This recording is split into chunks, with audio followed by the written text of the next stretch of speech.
Acá vimos plagas domésticas. Estábamos viendo, si se recuerda, la importancia de los insectos.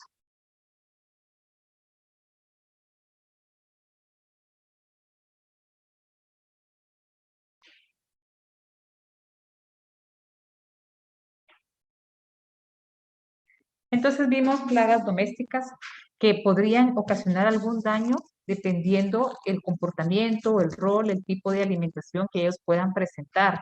Además de aquellos insectos que son vectores de enfermedades, también existían otras plagas domésticas, como por ejemplo en el caso de la termita, que podría ocasionar algún daño en muebles, en las casas, otros como las garrapatas. Bueno, estos ya no son insectos, sino que son artrópodos, que también podrían ser vectores de enfermedades, que podrían ser plagas de animales domésticos. Veamos la siguiente.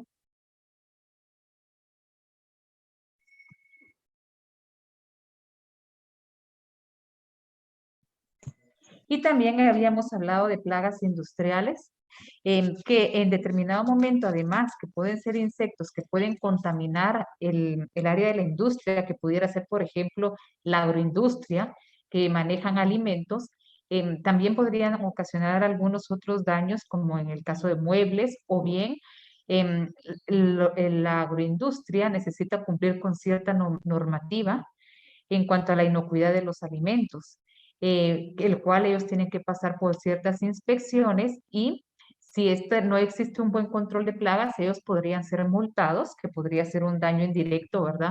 Ser multados o bien hasta cerrarles el negocio. Entonces, esta es otra de importancia en el caso de las plagas de la industria o agroindustriales.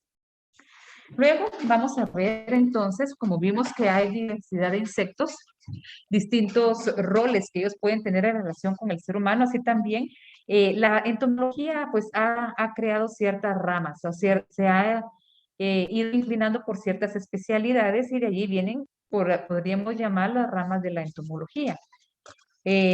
Sabiendo que entonces la entomología es el estudio de los insectos, podemos ver algunas ramas en donde se van especializando. Por ejemplo, cuando hablamos de una entomología médica, estaríamos hablando de la entomología que se va a encargar del estudio general de los insectos. De una manera general, puede estudiar, por ejemplo, la biodiversidad, la relación del grupo de los insectos o de la clase insecta con otros organismos vivos, como lo que estamos viendo acá. Podría estudiar la morfología de los insectos, como ya habíamos dicho, la biodiversidad de los insectos, el lugar donde viven, los hábitats donde los podemos encontrar. Podríamos hablar también del estudio de una anatomía y fisiología de los insectos. Ahí estaríamos hablando de una entomología entonces general.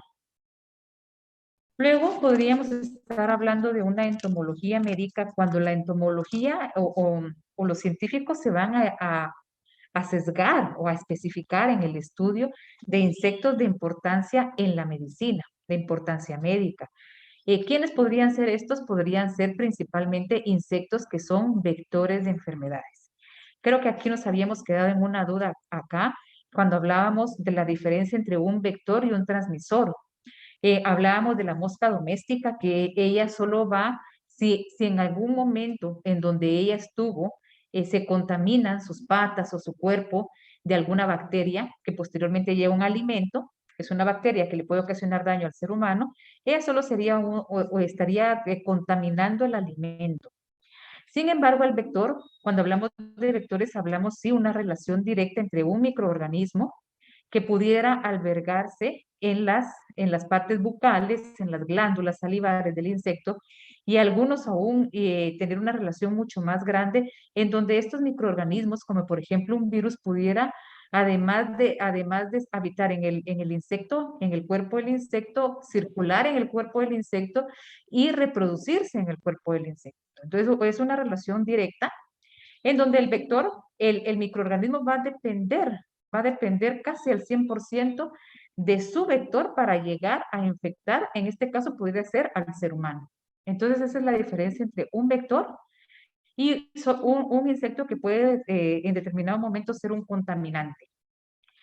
Entonces, dentro de la entomología médica existe un mayor interés precisamente en este tipo de insectos que son vectores de enfermedades a los seres humanos, que son enfermedades realmente de importancia, que algunas de ellas han ocasionado la muerte de millones de seres humanos a través de la historia.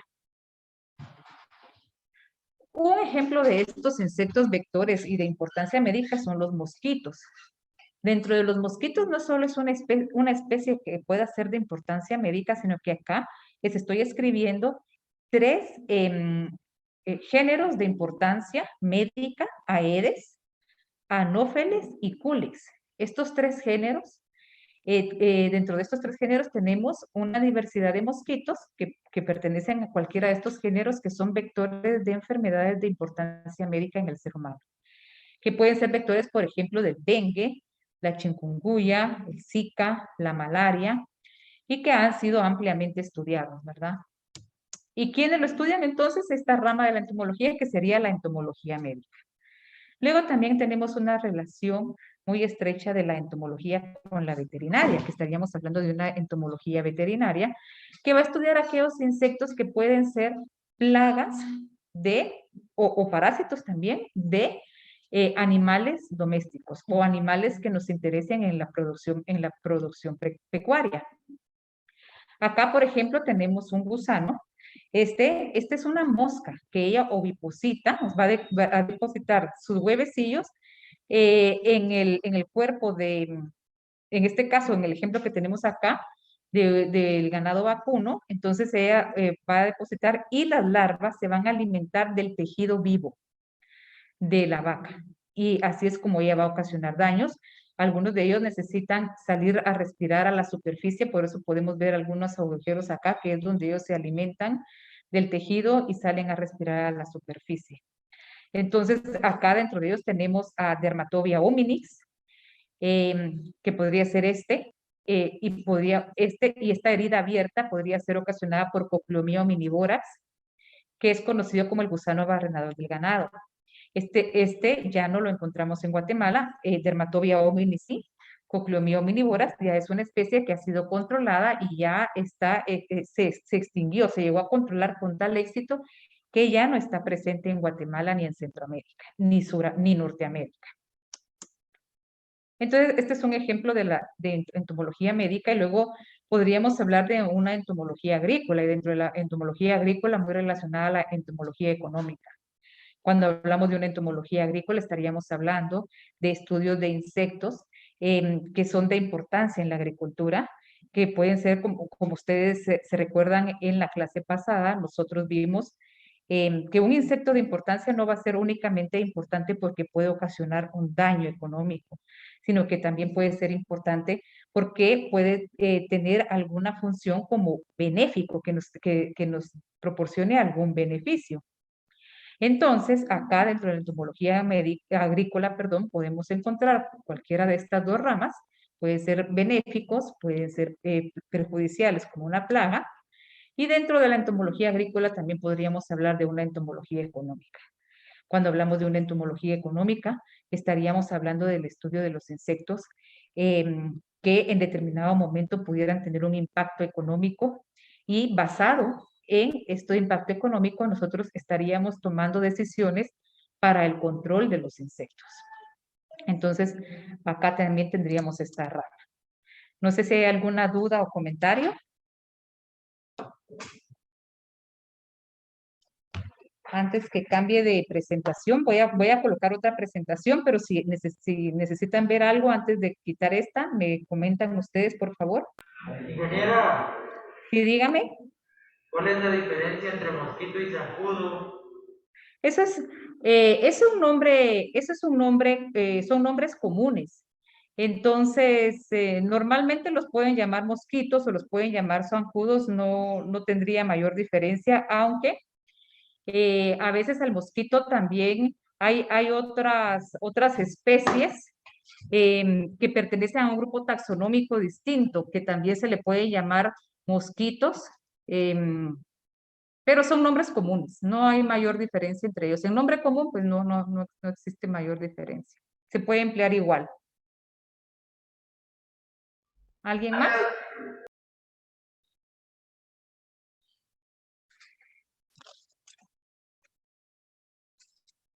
solamente cambio de presentación. Gracias. Muy bien, voy a cambiar de presentación.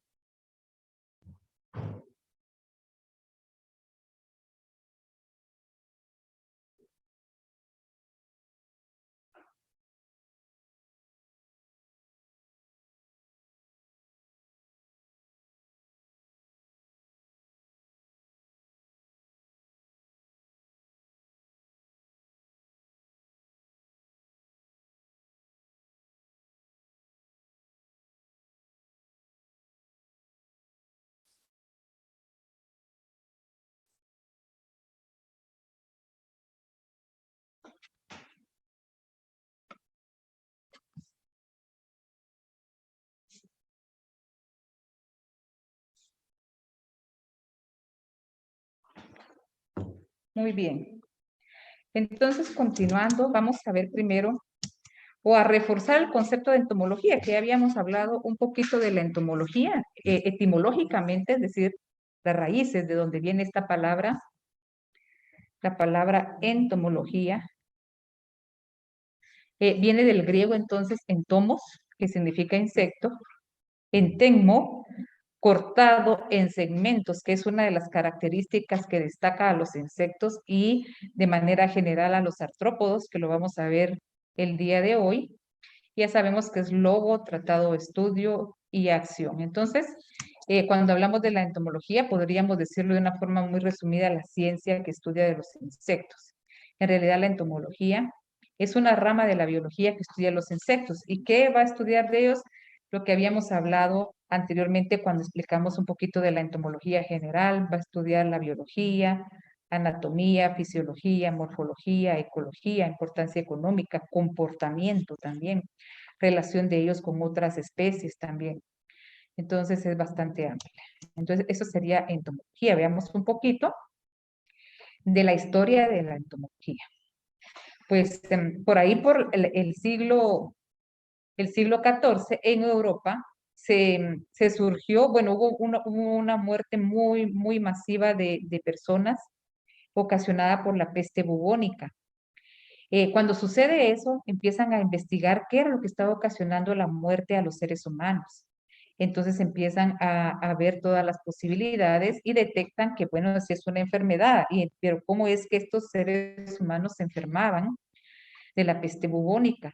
Y a través de los estudios determinaron que era a través de una pulga, como el vector de la enfermedad.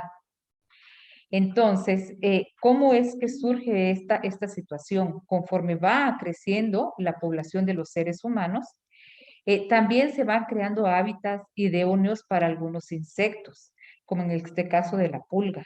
Y así es como entonces estos insectos también ya vienen a ocasionar daños, a tener una mayor relación con el ser humano, ocasionar daños y perjudicarlos de alguna forma, ¿verdad?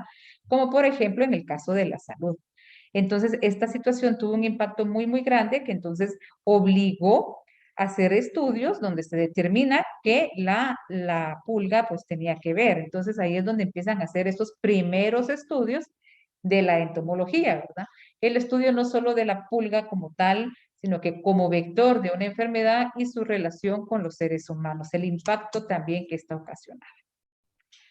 Existen otros registros en cuanto al estudio de insectos que se han ido registrando a través del tiempo. Entonces se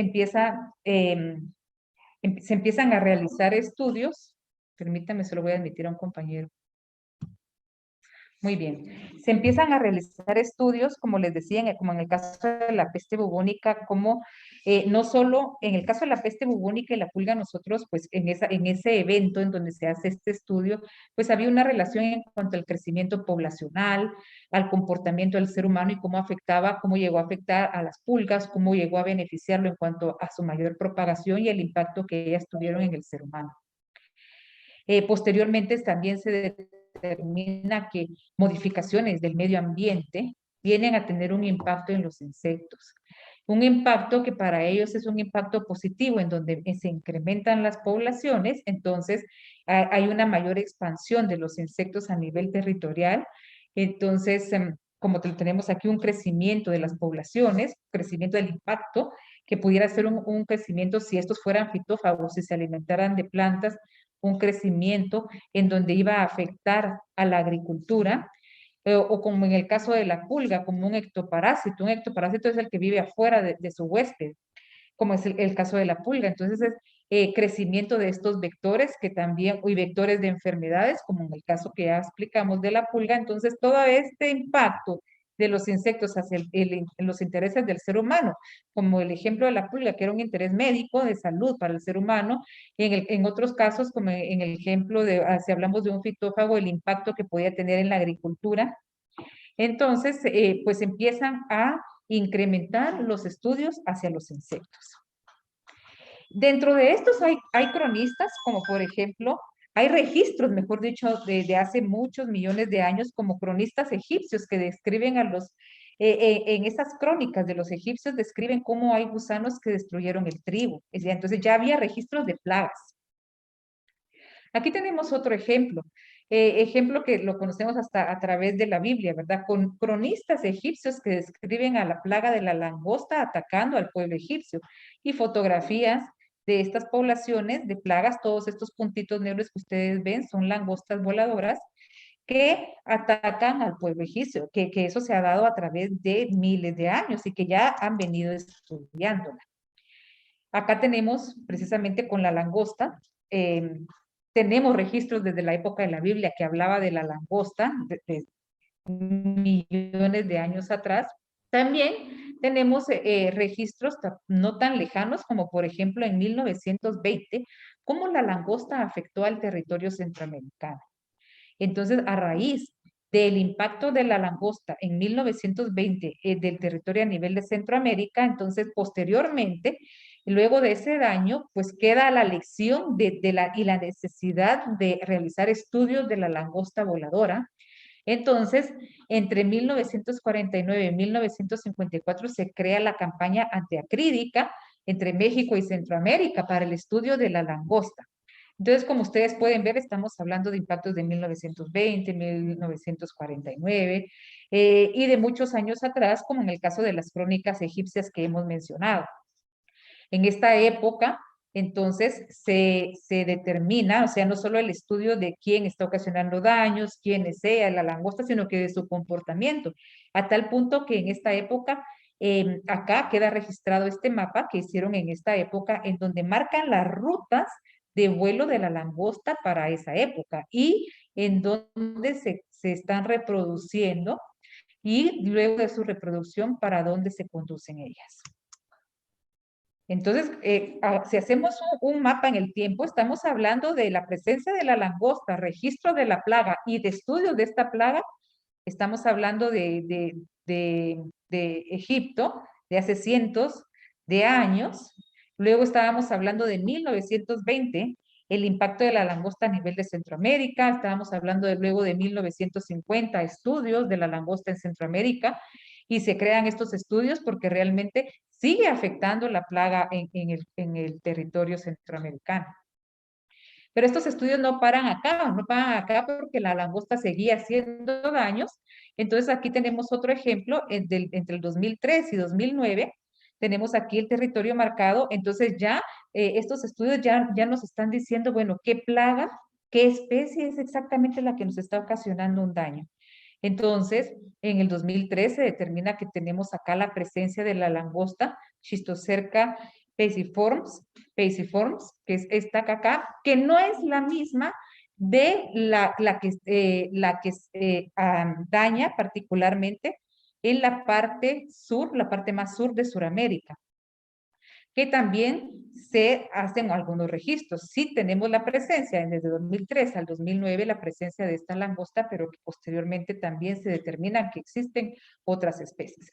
Entonces, el caso de la langosta es un ejemplo bien claro de cómo a través de los años, a través de la historia, esta es una plaga, digámoslo así, que ha venido acompañando la historia de la entomología, la historia del interés de estudiar a los insectos que tienen un impacto de alguna manera en el ser humano, que en el caso de la langosta es un impacto agrícola. Veamos acá. Estábamos hablando en qué nos quedamos en el 2009, ¿verdad? En el 2009 la teníamos el registro, pero sin embargo acá en esta diapositiva podemos ver otros años en donde sigue teniendo un impacto la langosta a nivel mundial.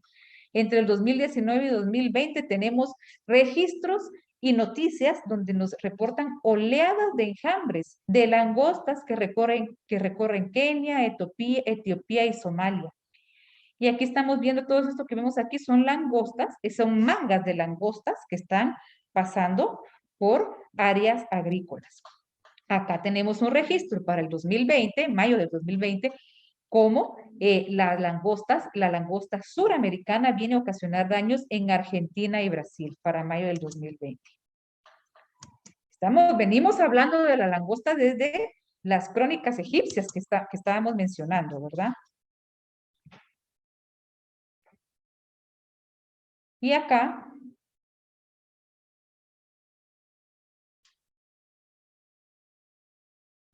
y entonces seguimos para julio del 2020.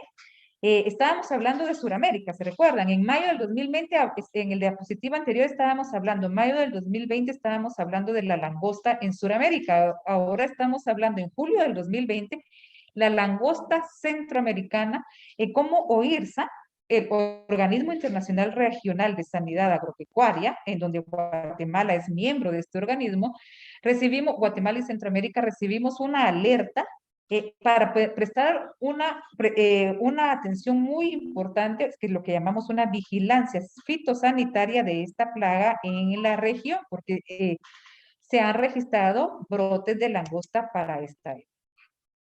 Y que se espera que entre el 2020 y 2022 la langosta siguiera ocasionando daños en la región centroamericana. Esa es la alerta que emite OIRSA. Otros ejemplos de insectos de importancia a través de la historia es, por ejemplo, aquí cambiamos de página, dejamos la agricultura por un lado y regresamos a la entomología médica. Tenemos el caso de la malaria, que también a través de la historia la hemos venido registrando. Se ha registrado el impacto que tiene. Aquí tenemos el Plasmodium falciparum, que es el protozoo, que es el que ocasiona la enfermedad de la malaria.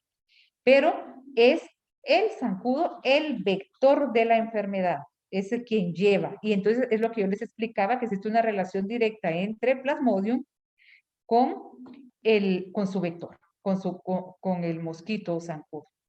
Muy bien. Entonces, por ejemplo, esta enfermedad se registra que para el 2018 se estimaban alrededor de 228 millones de casos de paludismo en todo el mundo. Y aquí tenemos la región en donde podemos encontrar mayor presencia o mayor riesgo de encontrar al vector, pues junto con el causante de enfermedad, con Plasmodium a nivel mundial. Bueno, ese es un poco de parte de la importancia de la entomología, un poquito de la historia de la entomología. Y entonces ahorita, antes de pasar a los artrópodos, ¿alguna duda?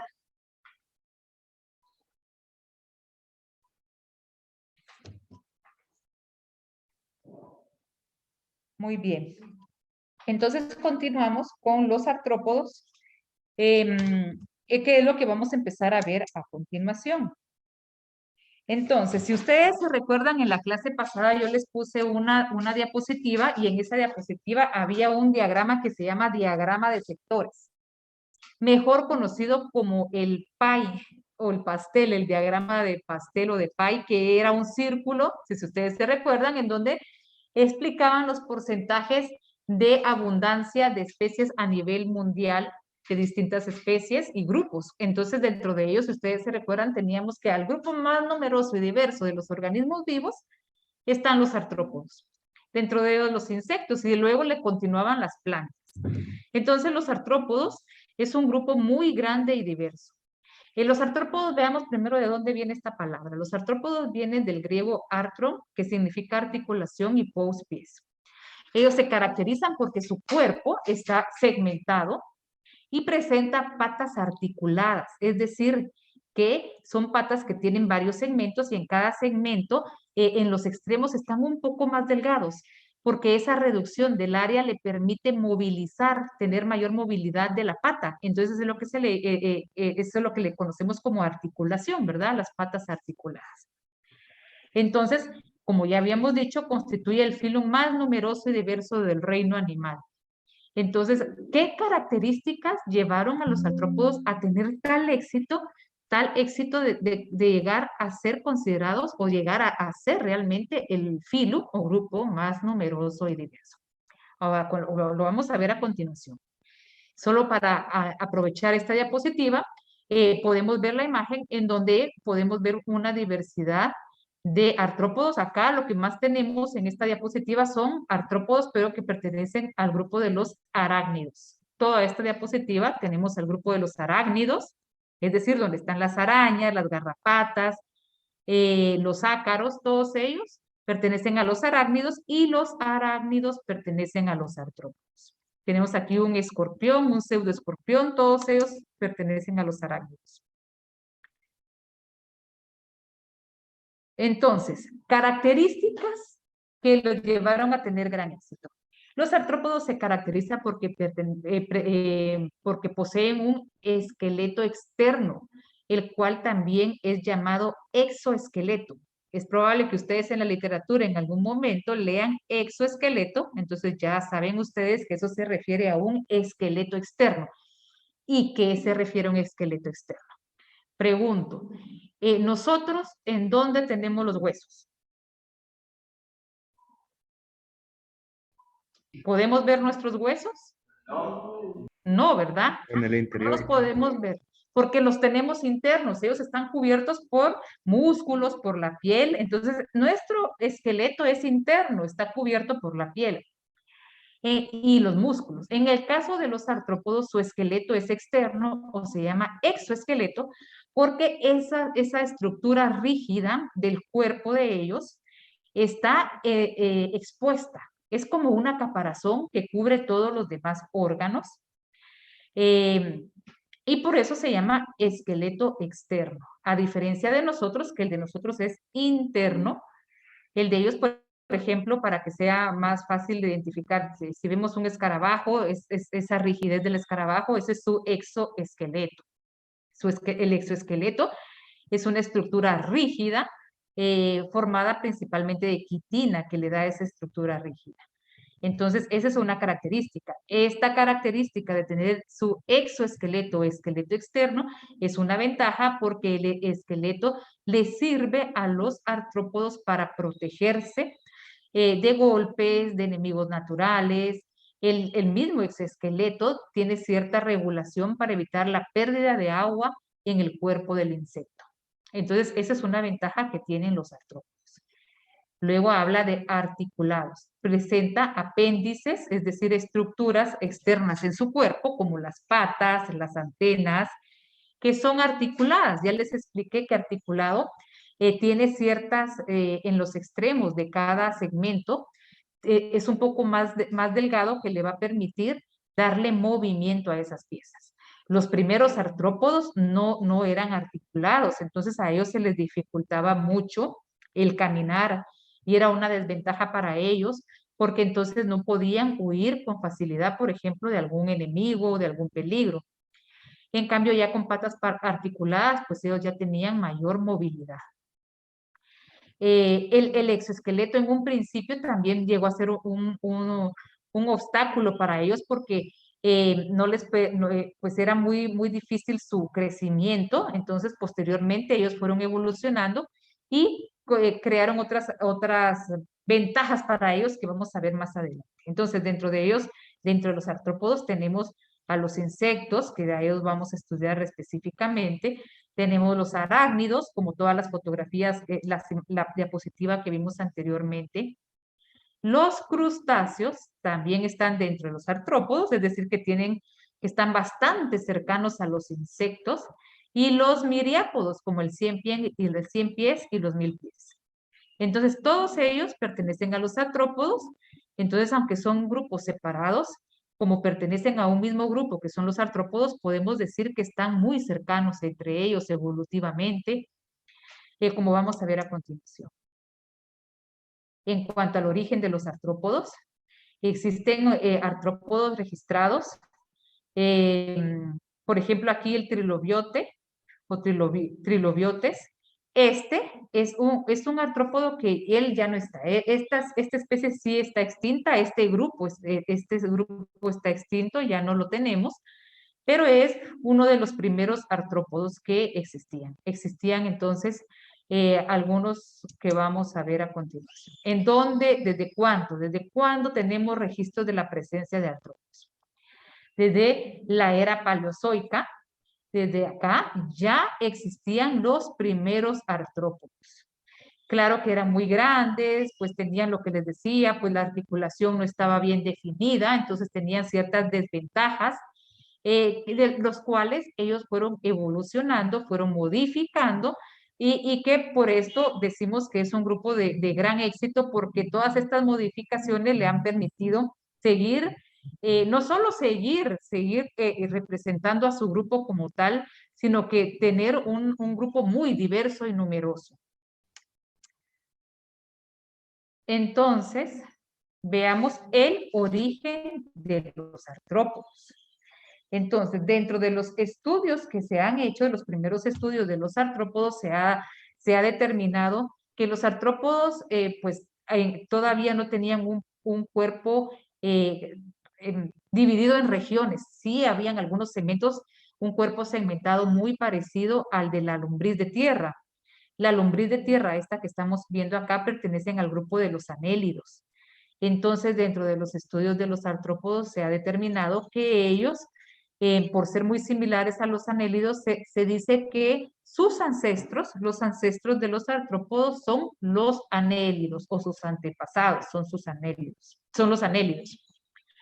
Los cuales, como les decía, los primeros artrópodos presentaban un cuerpo largo y blando, acá, muy parecido a los anélidos, con segmentos también, segmentado. Los primeros artrópodos pues no tenían patas bien definidas, después se fueron definiendo sus segmentos, se fueron definiendo sus patas, y de último se fue definiendo la articulación de sus patas. Acá en esta diapositiva lo que estamos viendo es un estudio filogenético, es decir, un estudio para conocer la relación genética entre los grupos y quiénes son sus antepasados. Entonces acá, por ejemplo, tenemos un ancestro común, que es este que está acá. Entonces, a raíz de este estudio filogenético, lo que estamos viendo es que se hizo un estudio genético de estos cuatro grupos: los quelicerados, los crustáceos, los miriápodos, los insectos y los anélidos. Entonces, tenemos el estudio de estos grupos. Entonces, a través del estudio filogenético, es decir, se elige una región genética para ver qué tan emparentados están ellos genéticamente. Entonces se determinó 3 grupos, que es lo que estamos viendo aquí. Esto que estamos viendo acá son ramas. Por ejemplo, aquí hay una rama bien marcada, así se le llama, en un árbol filogenético, así se le llama. Entonces tenemos y conforme vamos viendo aquí, estas son distancias genéticas, es decir, qué tan cercanos o lejanos están. Entonces, acá tenemos a los anélidos como una rama, y luego viene otra rama general, que tenemos a los quelicerados, crustáceos, miriápodos e insectos, que serían subgrupos o subfilum de los artrópodos. Y podemos ver entonces, esta es una forma de confirmar cómo los anélidos es parte de los antepasados de los artrópodos, cómo está esta relación genética entre anélidos y artrópodos. Entonces, de ahí es donde decimos que ellos tienen un origen en común. Tanto el anélido como los anélidos, que es la lombriz de tierra, como los artrópodos tienen un origen, o dicho de otra forma, un antepasado en común. Entonces, podría venir a confirmar de alguna manera esta semejanza o esta cercanía o parentesco entre anélidos y artrópodos, cuya teoría original decía que Los anélidos, pues eran los antepasados o que tenían su origen común con los artrópodos. Muy bien. Entonces, posteriormente, ¿qué pasa? Estábamos hablando entonces que los artrópodos tenían un cuerpo muy grande, pues a los primeros pues no tenían patas definidas, posteriormente fueron desarrollándose conforme pasaba el tiempo, sus patas se fueron articulando, que no siempre fueron articuladas, sus cuerpos se fue dividiendo en regiones definidas, se podía apreciar claramente sus segmentos. Entonces, que ya habíamos hablado, cuando los primeros artrópodos, que fue la diapositiva que vimos anteriormente, vimos que eran muy parecidos a los anélidos, que no tenía todas estas divisiones del cuerpo tan definidas, y lo mismo con el exoesqueleto. Los primeros tenían un cuerpo más blando, que posteriormente se fue endureciendo, perdón, hasta la definición o formación del exoesqueleto. El exoesqueleto, entonces dijimos que estaba formado principalmente por quitina, pero no únicamente por esta, también proteínas, lípidos y sales de calcio que le ayudaban a tener esta consistencia dura que entonces llega a ser, a cumplir una función como armadura de protección, ¿verdad? Que es una ventaja de los artrópodos que ya habíamos mencionado anteriormente. Entonces, acá lo que podemos observar son características generales de los artrópodos. Los artrópodos presentan ciertas características que vienen a, a definirlos como tal. Son características que, a pesar de que tenemos varios grupos, ¿qué grupos tenemos? Dijimos que teníamos dentro de los artrópodos los arácnidos, los crustáceos, los insectos. Entonces, dentro de todos estos grupos, si nosotros pensamos los crustáceos, pensamos, por ejemplo, en un camarón. Si pensamos los arácnidos, pensamos en una araña. Si pensamos en los insectos, estaríamos pensando, qué sé yo, en una hormiga, en un escarabajo, pero todos estos que hemos mencionado tienen ciertas características en común, como por ejemplo, ellos tienen simetría bilateral.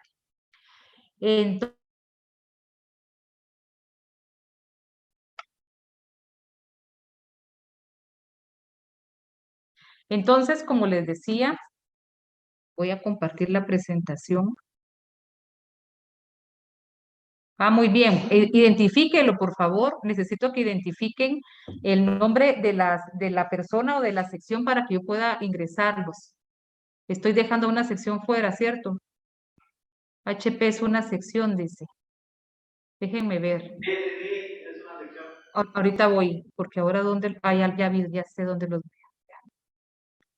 Listo, ahí están. Pero necesito que por favor los identifiquen bien nombre o el nombre de la sección para darles prioridad en la admisión, por favor. Listo. Entonces, aquí está otra HP tratando de ingresar. Ya le di admisión, pero es importante que lo identifiquen. Entonces, desde diapositiva actual. Entonces, la pregunta es la siguiente. Aquí hablamos de una simetría bilateral. A ver, ¿quién me da un ejemplo de una simetría bilateral? A ver,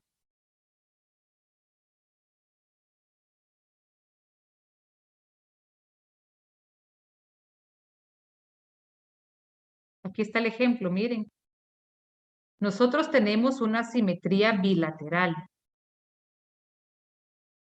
Sí, patas, ¿verdad? Porque tanto el número de patas que hay de un lado hay del otro. ¿A qué se refiere entonces simetría bilateral?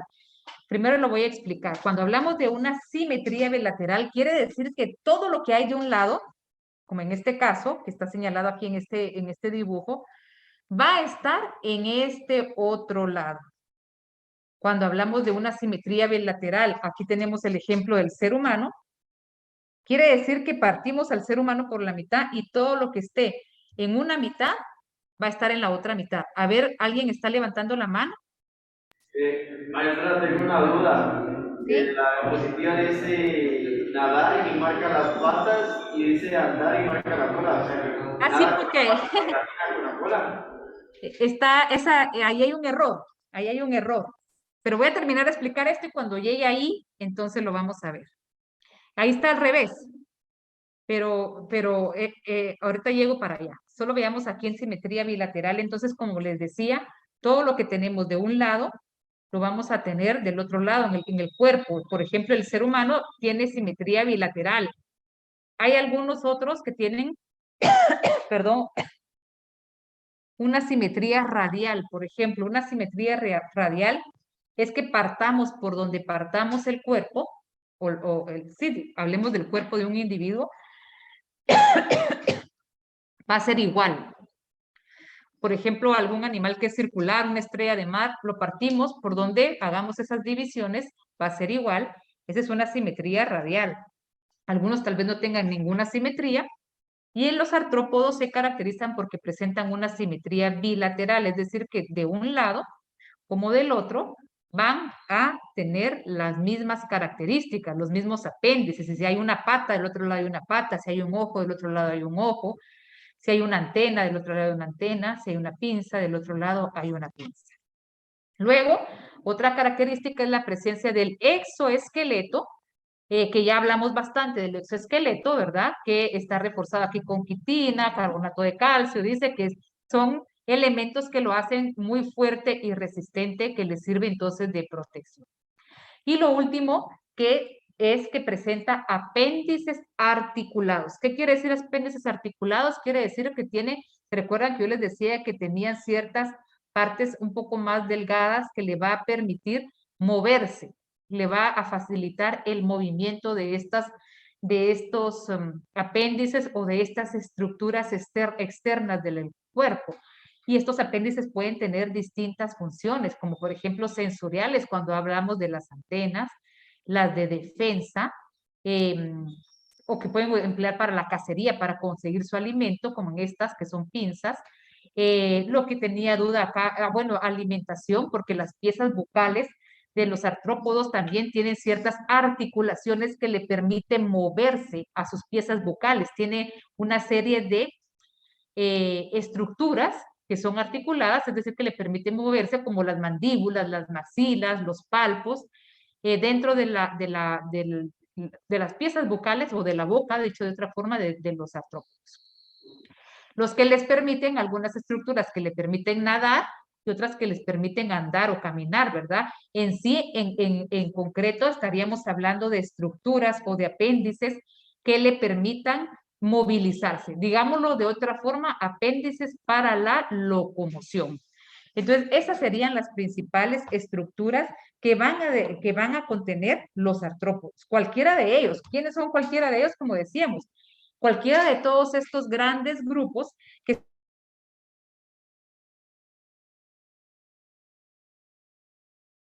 o el camarón, estaríamos hablando de, o una cochinilla de humedad, aquella que se hace bolita, o estaríamos hablando de cualquier insecto. Todos ellos van a presentar estas características. No sé si hay alguna duda o comentario.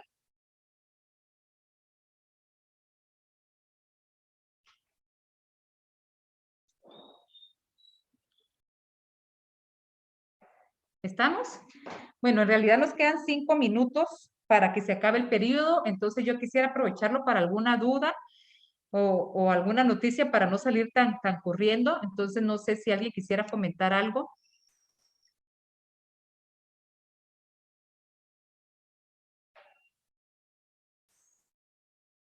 ¿No? ¿Sí?